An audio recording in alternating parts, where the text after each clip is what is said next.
不是凭空，绝非杜撰。大家好，我是杜文龙。最近俄乌冲突中最大的亮点就是俄罗斯使用图160、图95 MS 对利沃夫的联合训练基地和另外一个基地进行了打击。8枚导弹从天而降，有人说是发射了24枚导弹，大概其他导弹攻击的是其他目标。所以这次打击行动呢，从地点上很敏感，距波兰边境15公里，如果有微小的差距，就会把导弹送入波兰境内。而且13号，美国安全事务助理沙利文说，如果北约国家的领土1英寸遭到了俄罗斯的打击，那将会招致强烈的报复。所以俄罗斯呢也是刀尖上的舞蹈用这种打击行动让周边国家，特别是与美国保持良好军事关系，特别是支持乌克兰进行作战的这些国家，有一个非常强烈的警告信号。总的感觉呢，这次攻击行动以前没有现在有很多这个缘由在其中。我感觉第一点呢，就是消灭雇佣军，因为大量的雇佣军在乌克兰政府的号召之下，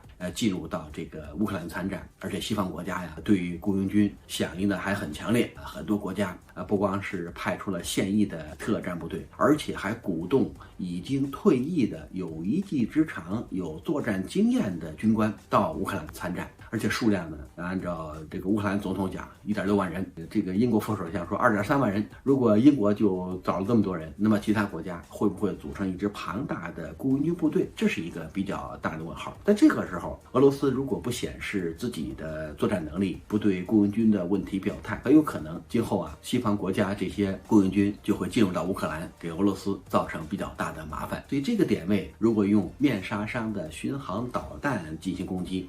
形成这种群死群伤现象，就可以让雇佣军知难而退。因为为了钱不值得卖命，这个状态呢，如果通过雇佣军之间的这个口口相传和这个连锁效应，会让很多人知难而退。所以这个点位呢，对于阻断外部作战人员在地面给俄罗斯后勤部队制造麻烦有重大作用。因为这帮人呢，无论是狙击爆破还有侦察，都有着自己的一技之长。按照目前俄罗斯的战线在延长，作战范围在扩大，这样后方医疗运输保障这些点位很容易受到这帮人的攻击。再加上他没有明显的标志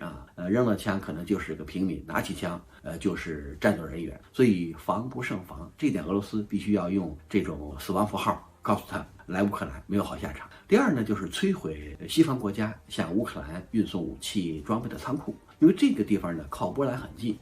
这么多国家给了好多武器什么标枪毒刺铁拳2阿尔古斯塔夫，像这些东西如果进入到乌克兰，它必须在波兰边界集结，然后呢通过这个车辆偷偷摸摸的拉到乌克兰境内进行存储。这个状态下进行集中攻击效果很好，在俄罗斯空天部队的侦察监视之下，往里边运装备应该挺难，所以通过这个细水长流，好不容易攒了点，俄罗斯一家伙全打掉了。所以也告诉乌克兰，告诉西方国家，再多的援助如果在西乌边界地区被俄罗斯发现，被俄罗斯定位，那俄罗斯肯定会用重拳把这些装备全部打掉，也为在陆战场上枯竭这个乌克兰作战能力发挥了比较大的作用。我感觉所有的理由中最重要的，也是俄罗斯最需要的，就是通过这次打击行动向西方示威因为这次出动的武器装备是之前没有用过的，远程战略航空兵图160战略轰炸机和图95 MS 轰炸机使用的是哈101、102远程导弹。那么这种武器装备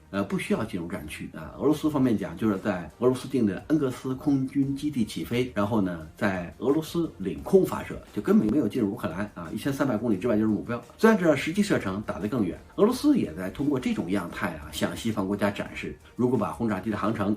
加射程这个进行协调，它对现在的这个欧洲国家、北约国家可以形成全覆盖。这种覆盖能力不是之前伊斯坎德尔导弹所形成的这个局部覆盖，而是全纵深无死角的覆盖。这个打击能力让很多国家会感到恐惧你们可以递刀可以给各种武器装备，但不要惹急了俄罗斯如果真的爆发拜登作为里面那个第3次世界大战，那么在俄罗斯看来，他已经做好了充分的准备如果把常规弹头换成核弹头，这就是核能力战略威慑能力所以尽管在这个欧洲，美国储存了一部分核弹头，但是呢，与俄罗斯的战略打击弹头相比较，依然是小儿科。所以这次打击呢，基本上可以在乌克兰和北约国家之间造一道墙。如果北约依然使用之前的方式支持乌克兰，然后无论是资金啊、人员呀，包括武器装备3项援助，都可以在这道墙前后被隔绝。所以我们感觉，如果围绕着今后利沃夫